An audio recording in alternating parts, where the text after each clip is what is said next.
You see, prayers and affirmations are not for the purpose of changing God or the living spirit or the life principle or influencing the divine.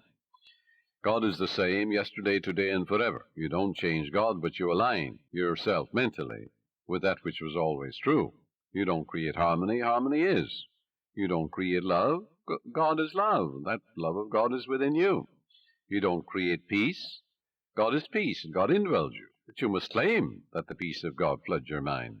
You must claim that the harmony of God is in your home, harmony is in your pocketbook, in your business, in all phases of your life. All of good is available to each of us.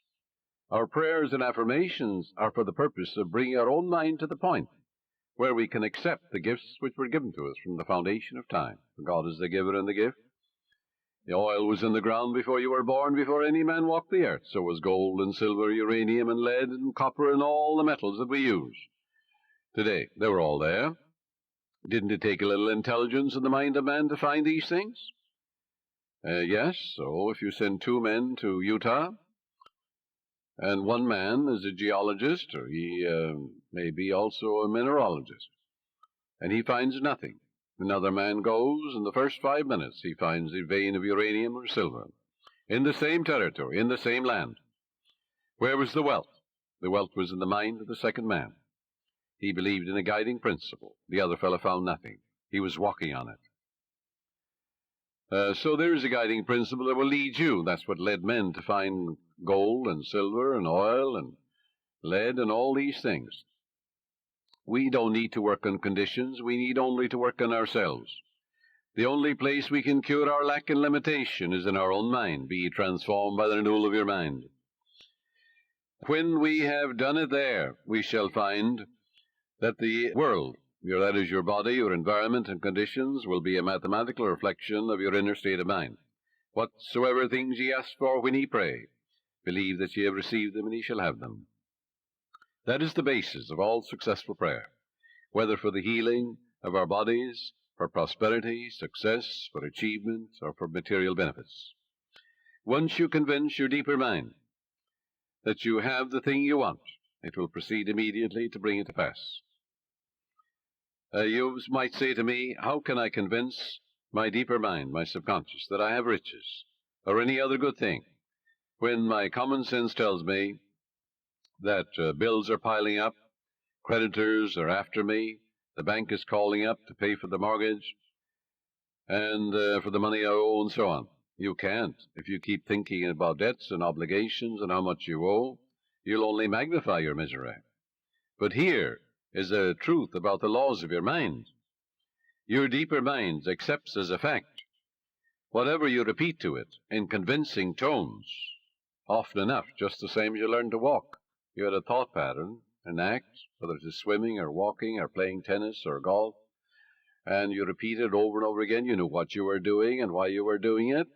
You want to learn to walk, you want to learn to dance, you want to learn to swim. So finally your subconscious assimilated the pattern, didn't it? And then you swim automatically and you walk automatically. The same procedure in praying for wealth or anything else. Once your subconscious accepts the statement as a fact, it proceeds to do everything possible to bring riches to you. Now that's the whole purpose of affirmations, so that you convince yourself of the truth of that which you affirm. Then your deeper mind will bring these things to pass. Many men say to me, I got an affirmation from someone, and it said, I am rich and prosperous now, I am successful, and I'm very wealthy. That affirmation, he said, succeeded in making me much more aware of my need, because, you see, he believed more in poverty and lack than he did in the riches all around him. So I explained to him, I said, you must turn away from that pattern and change your belief. Your subconscious accepts what you believe. I said, look around you and realize that God created you and the whole world. It's an invisible spirit within you. Everything is made inside and out of it. It started your heartbeat. It's the air you breathe, the water you drink, it's the fruit that you eat. And therefore turn away and turn within and change that and say, I recognize the eternal source of my supply. God is the source of my supply. All my needs, spiritual, mental, material, are met at every moment of time and point of space. And God's wealth is circulating in my life, and there's always a surplus. So by day and by night I'm advancing, moving forward and growing, spiritually, mentally, materially, financially, intellectually, in every way. And all things be ready if the mind be so. It is done unto me as I believe. Oh, how I love thy law. Let it be my meditation both day and night. And the law is, I am what I contemplate, or I am what I believe myself to be. According to my faith is it done unto me. God gave you richly all things to enjoy. God made you rich, why then are you poor?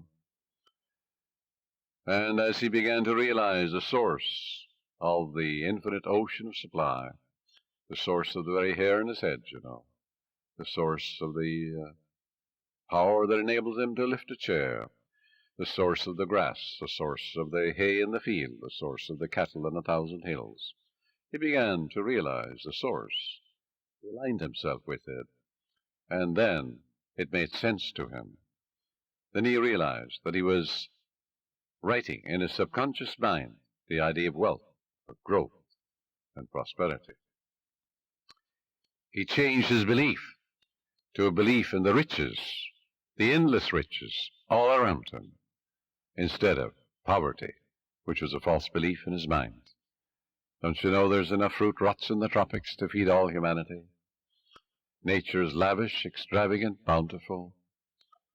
God gave you richly, yes, all things to enjoy. These things, he said, I've said unto you, that my joy might remain in you, and your joy might be full. Heretofore you've asked for nothing, now ask, that your joy might be full. And I am come that you might have life, and have it more abundantly. Heretofore you've asked for nothing, now ask, that your joy might be full. But to ask, you see, in the Bible is to claim. And as Paul says, you claim it boldly, but you know what you're doing and why you're doing it. So if you have a lot of debts and obligations, a lot of bills to pay, don't worry about them. Turn to the source, which is endless. Remember the farmer, what he says to you. He says, well, I don't worry about the weeds. The grain is growing, and it will kill all the weeds. That's what the farmer tells you. Likewise, as you focus on your good, on guidance and right action, and the eternal source of your supply, whether it is mental or spiritual or financial you need, there's but one source, not two. And as you turn to it and give thanks for that endless supply, then all the weeds will be killed.